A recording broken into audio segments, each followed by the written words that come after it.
Hello all, I wanted to give you a quick lesson in something I've learned over the past year working on Star Trek Captain's Chair, specifically regarding variable paragraph styles.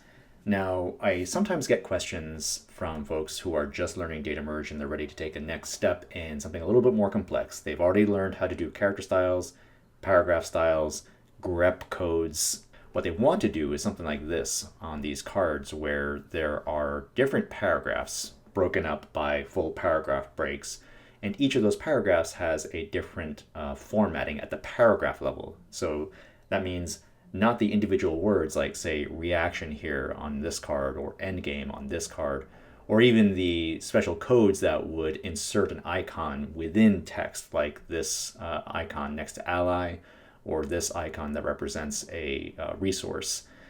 So beyond all of that, they want to have a style that applies to the entire paragraph.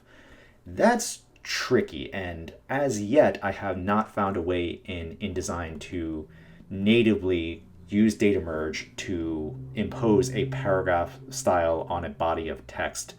So here is the sort of best kludgy solution that I've come up with, and I'm happy to hear any alternative suggestions for InDesign Data Merge if you have any suggestions. This is just the best process that I've come up with so far. It may not be the best overall. I'm happy to learn anything else that you might have in mind, but this is just what I've picked up, and here's how it works.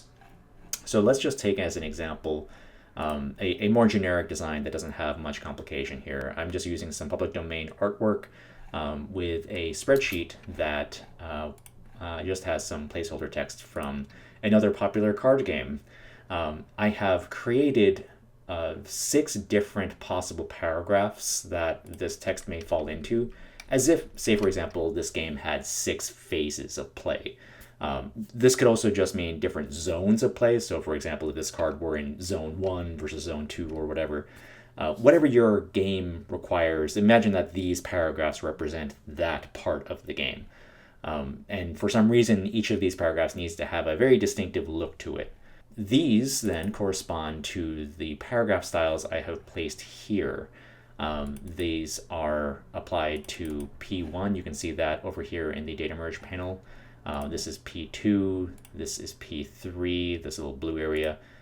This is P4, I believe. Yes, P4, P5, and then this is P6. So I've got these 6 different paragraphs, and you'll see that the advantage of using paragraph styles with shading and these borders is that they can grow to accommodate however much content is required of them. I'm going to go ahead and create a merge document as I normally would. So let's go ahead and do that. But what happens as a result, you'll see that there are these empty paragraph spaces that I don't want. So I want to get rid of all of these.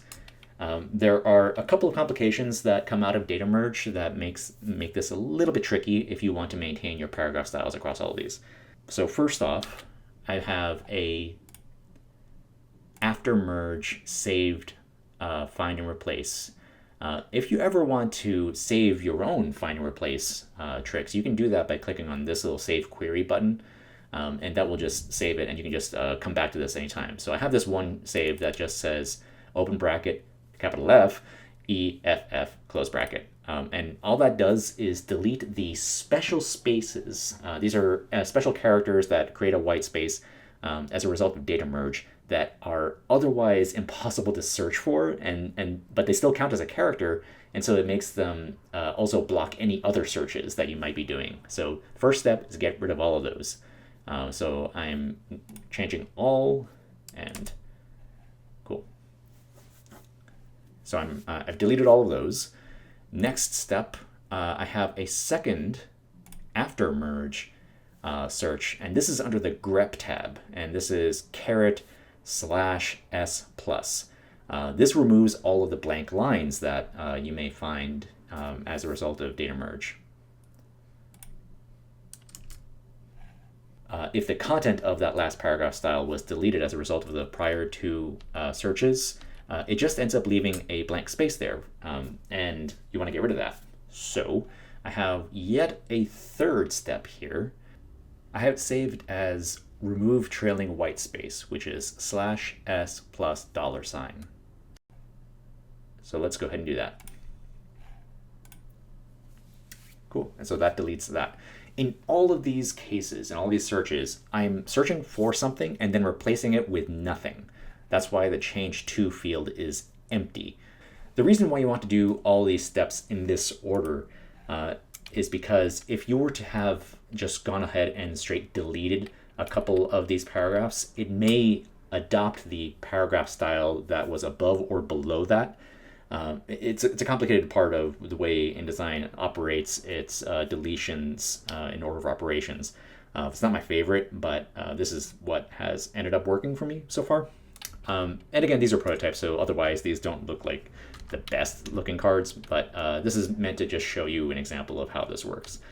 And that's basically how I am able to get the effect of variable paragraph styles out of InDesign Data Merge, even though it doesn't technically support that function currently, at least not that I've found.